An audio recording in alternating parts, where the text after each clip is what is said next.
നമസ്കാരം. മലയാളി വാർത്തയിലേക്ക് സ്വാഗതം.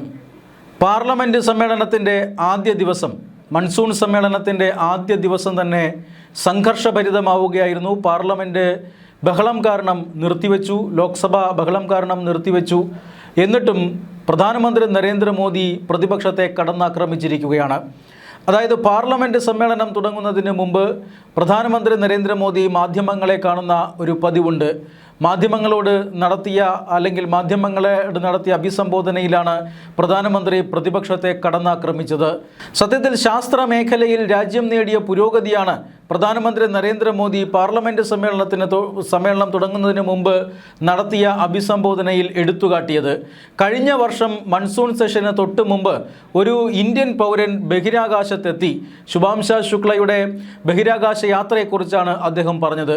ഇന്നിപ്പോൾ ഈ വർഷത്തെ മൺസൂൺ സെഷന് തൊട്ട് മുന്നോടിയായി രാജ്യത്തിൽ നിന്ന് ആദ്യമായി ഒരു പ്രൈവറ്റ് ഓർബിറ്റൽ റോക്കറ്റ് പറന്നുയർന്നു. വിജയകരമായി തന്നെ ആ മിഷൻ പൂർത്തിയാക്കി. അതായത് എലോൺ മസ്കിന് പോലും ഫസ്റ്റ് അറ്റംപ്റ്റിൽ, അതായത് ആദ്യത്തെ ശ്രമത്തിൽ ഉപഗ്രഹങ്ങളെ ഭ്രമണപഥത്തിലേക്ക് വിജയകരമായി എത്തിക്കാൻ കഴിഞ്ഞില്ല. എന്നാൽ ഇന്ത്യയുടെ പ്രൈവറ്റ് ബഹിരാകാശ കമ്പനിയായ സ്കൈറൂട്ട് എയറോസ്പേസ് റോക്കറ്റ്, അവരുടെ വിക്രം 1 എന്ന് പറയുന്ന റോക്കറ്റ് ആദ്യ ഉദ്യമത്തിൽ തന്നെ ഉപഗ്രഹങ്ങളെ ബഹിരാകാശത്ത് എത്തിച്ചു. ആ ദൗത്യം വലിയ വിജയമാക്കി മാറ്റി. അതാണ് പ്രധാനമന്ത്രി നരേന്ദ്രമോദി പറഞ്ഞത്. സ്കൈറൂട്ടിൽ യുവശാസ്ത്രജ്ഞന്മാരാണ് ജോലി ചെയ്യുന്നത്. അതായത് സ്കൈറൂട്ടിൽ ജോലി ചെയ്യുന്ന ശാസ്ത്രജ്ഞന്മാരുടെ ശരാശരി പ്രായം എടുത്തു കഴിഞ്ഞാൽ 28 വയസ്സാണ്. അത് ഇന്ന് പ്രധാനമന്ത്രി നരേന്ദ്രമോദി പരാമർശിച്ചു. ഇന്ന് 28 വയസ്സുള്ള യുവജനങ്ങളാണ്, അല്ലെങ്കിൽ യങ്സ്റ്റേഴ്സാണ് രാജ്യത്തിൻ്റെ ഗതിവേഗം നിയന്ത്രിക്കുന്നത്. അല്ലാതെ 56 വയസ്സുള്ള യൂത്ത് അല്ല, അല്ലെങ്കിൽ 56 വയസ്സുള്ള യുവാക്കളല്ല എന്നാണ് പ്രധാനമന്ത്രി നരേന്ദ്രമോദി പറഞ്ഞു വെച്ചത്. 56 വയസ്സുള്ള യുവാവ് എന്നതുകൊണ്ട് ഉദ്ദേശിക്കുന്നത് ആരെയാണ് എന്ന് നമുക്ക് എല്ലാവർക്കും അറിയാം. പ്രതിപക്ഷ നേതാവ് രാഹുൽ ഗാന്ധിയാണ് പ്രധാനമന്ത്രി നരേന്ദ്രമോദി പേര് പറയാതെ വിമർശിച്ചിരിക്കുന്നത്. അതായത് അദ്ദേഹം ആദ്യ ദിവസം തന്നെ പ്രതിപക്ഷത്തെ കടന്നാക്രമിച്ചിരിക്കുകയാണ്. ഈ പാർലമെൻറ്റ് സമ്മേളനം ഭരണപക്ഷത്തിൻ്റെ പാർലമെൻറ്റ് സമ്മേളനമായിരിക്കും എന്ന് പ്രധാനമന്ത്രി നരേന്ദ്രമോദിക്ക് ഉറപ്പുണ്ട്. അതായത് ആദ്യ ദിവസം തന്നെ സഭയ്ക്കകത്തും പുറത്തും പ്രക്ഷുബ്ധമായിരുന്നു കാര്യങ്ങൾ.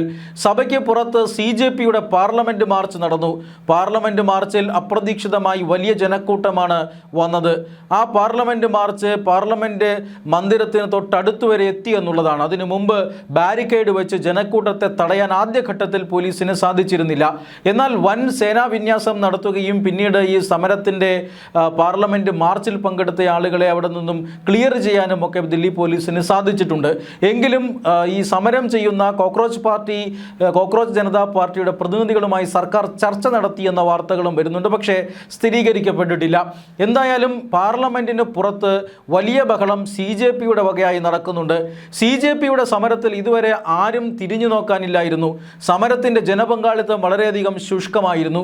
എന്നാൽ ഇന്ന് പാർലമെൻറ്റ് മാർച്ചിന് തൊട്ട് മുന്നോടിയായി വലിയ ആൾക്കൂട്ടം അവിടെ എത്തിച്ചു എന്നുള്ളതാണ്. അത് CJPയുടെ കഴിവാണ് എന്ന് പറയാൻ കഴിയില്ല. വിവിധ പ്രതിപക്ഷ രാഷ്ട്രീയ പാർട്ടികൾ CJPയുടെ പേരിൽ ഈ മാർച്ച് നടത്തുകയായിരുന്നു എന്ന് വേണം പറയാൻ. കാരണം ബംഗാളിൽ നിന്ന് മഹുവ മൈത്ര എത്തിയത് ഒരു കൂട്ടം അനുയായികളുമായിട്ടാണ്. മഹുവ മൈത്രിക്കൊപ്പം തൃണമൂൽ കോൺഗ്രസിൻ്റെ ധാരാളം പ്രവർത്തകർ ഇതിനകത്തേക്ക് നുഴഞ്ഞുകയറി, SFIക്കാർ ഇതിനകത്തേക്ക് നുഴഞ്ഞുകയറി. അങ്ങനെ ഒട്ടനവധി രാഷ്ട്രീയ പാർട്ടികൾ, അംബേദ്കറിസ്റ്റ് സംഘടനകളുടെ കുറച്ച് അധികം ആളുകൾ ഇതിനകത്ത് നുഴഞ്ഞുകയറി. അങ്ങനെ എല്ലാ ഭാഗത്തു നിന്നും എത്തിയ ഒരു ജനക്കൂട്ടമാണ് ഇന്ന് പാർലമെൻറ്റ് മാർച്ചിൽ CJP എന്ന പേരിൽ മാർച്ച് നടത്തിയത്. തീർച്ചയായും ഇതൊരു പ്രതിപക്ഷ അജണ്ടയാണ് എന്ന കാര്യത്തിൽ തർക്കമൊന്നുമില്ല. പ്രതിപക്ഷ അജണ്ട എങ്ങനെ നടക്കുമ്പോൾ തന്നെ പ്രതിപക്ഷത്തെ അതിരാവിലെ പ്രധാനമന്ത്രി നരേന്ദ്രമോദി കടന്നാക്രമിക്കുകയായിരുന്നു. അതായത് 28 വയസ്സുള്ള യുവാക്കളാണ് രാജ്യത്തെ കാര്യങ്ങളൊക്കെ ഇപ്പോൾ നിയന്ത്രിക്കുന്നത്, അല്ലാതെ 56 വയസ്സുള്ള യുവാക്കളല്ല എന്ന് പറയുമ്പോൾ തീർച്ചയായും രാഹുൽ ഗാന്ധിക്കെതിരായിട്ടുള്ള ഒരു നേരിട്ടുള്ള കടന്നാക്രമണമാണ് എന്ന് തന്നെ പറയാം. ഈ പാർലമെൻറ്റ് സമ്മേളനം, കഴിഞ്ഞ പാർലമെൻറ്റ് സമ്മേളനം മുതൽ ഈ പാർലമെൻറ്റ് സമ്മേളനം വരെയുള്ള ദിവസങ്ങളിൽ പ്രധാനമായും അന്തരിച്ച വ്യക്തികളെയൊക്കെ അനുസ്മരിച്ചുകൊണ്ടാണ് പാർലമെൻറ്റ് സമ്മേളനം തുടങ്ങിയത്. പക്ഷേ പിന്നീട് അങ്ങോട്ട് സമ്മേളന നടപടികൾ മുന്നോട്ട് കൊണ്ടുപോകാൻ കഴിഞ്ഞില്ല. പ്രതിപക്ഷം ബഹളം വെച്ചു. വാങ്ചുക്കിൻ്റെ നിരാഹാരമായിരിക്കാം ആണ് പ്രശ്നം. അത്തരത്തിൽ നിരവധി പ്രശ്നങ്ങൾ ഉയർത്തിക്കൊണ്ട്, അയോധ്യയിലെ സ്വർണ്ണക്കൊള്ള അടക്കമുള്ള പ്രശ്നങ്ങൾ ഉയർത്തിക്കൊണ്ട് പാർലമെൻറ്റിനെ ശബ്ദായമാനമാക്കുന്നതിൽ പ്രതിപക്ഷം വിജയിച്ചു. പിന്നീട് ഇപ്പോൾ വിവരം കിട്ടുന്നതനുസരിച്ച് 3 മണിവരെ പാർലമെൻറ്റ് നിർത്തിവെച്ചിട്ടുണ്ട്. ഇനി അങ്ങോട്ട് ഇന്നത്തേക്ക് പാർലമെൻറ്റ് സമ്മേളിക്കാൻ കഴിയും എന്നൊരു തോന്നലില്ല. അങ്ങനെ ഒരു അന്തരീക്ഷമല്ല ദില്ലിയിലുള്ളത് എന്നതാണ്. പക്ഷേ പ്രധാനമന്ത്രി നരേന്ദ്രമോദി വളരെ കൃത്യമായി തന്നെ പ്രതിപക്ഷത്തെ ആക്രമിച്ചു തുടങ്ങിയിട്ടുണ്ട്. പ്രതിപക്ഷ നേതാവ് രാഹുൽ ഗാന്ധിയെ തന്നെയാണ് ആദ്യം അദ്ദേഹം കടന്നാക്രമിച്ചിരിക്കുന്നത്. മാത്രമല്ല, കഴിഞ്ഞ പാർലമെൻറ്റ് സമ്മേളനത്തിൽ ജനറൽ എം നരവനെയുടെ ഒരു പ്രസിദ്ധീകരിക്കപ്പെടാത്ത പുസ്തകം ഉയർത്തിക്കാട്ടിക്കൊണ്ടാണ് പാർലമെൻറ്റ് സമ്മേളനം മുഴുവൻ തടസ്സപ്പെടുത്താനുള്ള ശ്രമം പ്രതിപക്ഷം നടത്തിയത്. ഇത്തവണ അവർ പ്രതിപക്ഷം അങ്ങനെയുള്ള ശ്രമങ്ങൾ നടത്തുന്നെങ്കിൽ നടത്തിക്കോട്ടെ, പക്ഷേ സർക്കാർ തങ്ങളുടെ കാര്യപരിപാടിയുമായി മുന്നോട്ട് പോകും എന്നാണ് ഇന്ന് പ്രധാനമന്ത്രി നരേന്ദ്രമോദി പറഞ്ഞു വെച്ചത്. രാജ്യത്ത് ഒരു പുതുചരിത്രം സൃഷ്ടിക്കപ്പെട്ടിരിക്കുന്നു. രാജ്യത്തിൻ്റെ ശാസ്ത്ര സാങ്കേതിക ബഹിരാകാശ മേഖലയിലെ വളർച്ച അഭൂതപൂർവമാണ്.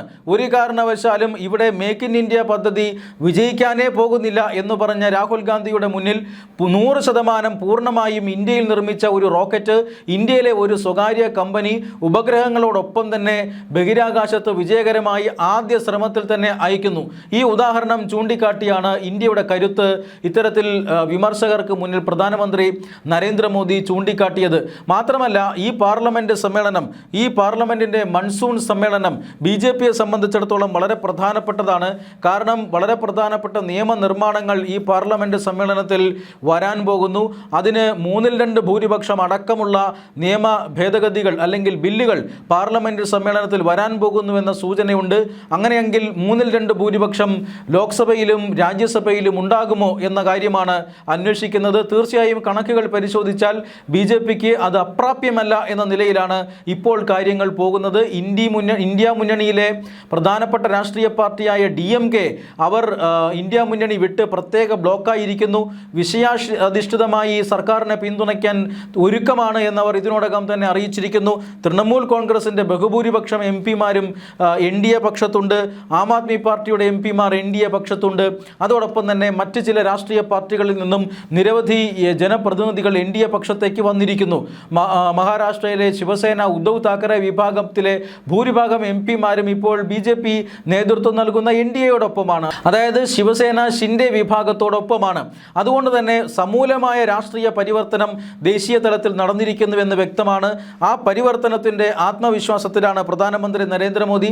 കഴിഞ്ഞ ഏതാനും മാസങ്ങളായി പ്രധാനമന്ത്രി നരേന്ദ്രമോദിയും സംഘവും ഈ പരിവർത്തനത്തിന് വേണ്ടി ഊണും ഉറക്കവുമില്ലാതെ പരിശ്രമിക്കുകയായിരുന്നു. മാത്രമല്ല, ഈ കഴിഞ്ഞ ഏതാനും മാസങ്ങൾക്ക് മുമ്പ് ലോക്സഭയിൽ കൊണ്ടുവന്ന് പരാജയപ്പെട്ട ഭരണഘടനാ ഭേദഗതി ബില്ലുകൾ ഇനിയിപ്പോൾ പാസാക്കാൻ കഴിയുമെന്ന വലിയ ആത്മവിശ്വാസത്തിലാണ് ഭരണപക്ഷം. ആ ബില്ലുകൾ ഈ വരുന്ന പാർലമെൻറ്റ് സമ്മേളനത്തിൽ സഭയുടെ പരിഗണനയ്ക്ക് വരും എന്നാണ് പ്രതീക്ഷയും. മാത്രമല്ല, പാർലമെൻറ്റ് സമ്മേളനത്തിന് തൊട്ട് മുന്നോടിയായി രാഹുൽ ഗാന്ധിയുടെ വിദേശയാത്രാ വിവാദമായിരുന്നു. രാഹുൽ ഗാന്ധി വിദേശത്ത് ഏതോ ഒരു കുടുംബത്തോടൊപ്പം സമയം ചിലവിടുന്ന വീഡിയോ ദൃശ്യങ്ങളും മറ്റും സമൂഹ മാധ്യമങ്ങളിൽ ഇപ്പോൾ പ്രചരിക്കുന്നുണ്ട്. ഏതാണ്ട് 3-4 ആഴ്ചയായി രാഹുൽ ഗാന്ധി ഭാരതത്തിലില്ല. കോൺഗ്രസിനകത്ത് പഞ്ചാബിൽ തെരഞ്ഞെടുപ്പ് നടക്കാൻ പോകുന്നു. കോൺഗ്രസിൽ അവിടെ വലിയ പ്രശ്നങ്ങളുണ്ട്. കേരളത്തിൽ തെരഞ്ഞെടുപ്പ് ജയിച്ചെങ്കിലും സംഘടനാപരമായി വലിയ പ്രശ്നങ്ങളുണ്ട്. KPCC അധ്യക്ഷനെ തീരുമാനിക്കാൻ കഴിഞ്ഞിട്ടില്ല.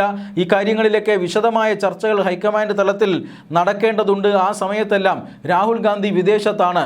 രാഹുൽ ഗാന്ധി എങ്ങോട്ടാണ്, ആരോടൊപ്പമാണ്, ഏത് രാജ്യത്താണുള്ളത് എന്നൊരു ചോദ്യം BJP കോൺഗ്രസിനോട് ചോദിച്ചിരുന്നു. ഇന്നേ വരെ കോൺഗ്രസ് വക്താക്കന്മാർ അതിന് ഉത്തരം പറഞ്ഞിട്ടില്ല എന്നുള്ളതാണ് ഏറ്റവും പ്രധാനപ്പെട്ട കാര്യം. അങ്ങനെ രാഹുൽ ഗാന്ധിയുടെ പാർലമെൻറ്റ് സമ്മേളനത്തിന് തൊട്ട് മുന്നോടിയായിട്ടുള്ള വിദേശയാത്ര പോലും വിവാദത്തിലായ ഒരു സമയമാണ്. ആ വിവാദത്തിനൊടുവിലാണ് CJP വലിയ രീതിയിൽ പാർലമെൻറ്റ് മാർച്ച് സംഘടിപ്പിച്ചിരിക്കുന്നത്. അതോടൊപ്പം തന്നെ പാർലമെൻറ്റ് സമ്മേളനവും ഇന്ന് ആരംഭിക്കുകയാണ്. ഭരണപക്ഷത്തെ കടന്നാക്രമിക്കാനാണ് പ്രതിപക്ഷത്തിൻ്റെ നീക്കം. പക്ഷേ നിർണായകമായ നേട്ടങ്ങൾ ഉയർത്തിക്കാട്ടി ജനങ്ങൾക്ക് മുന്നിൽ പ്രതിപക്ഷത്തെ വലിച്ചു കീറാനാകും നരേന്ദ്രമോദിയും സംഘവും ശ്രമിക്കുക. അതിൻ്റെ ആദ്യ ഘട്ടം എന്ന നിലയിലാണ് നരേന്ദ്രമോദി രാഹുൽ ഗാന്ധിയെ ഓടിച്ചിട്ട് ആക്രമിച്ചിരിക്കുന്നത്.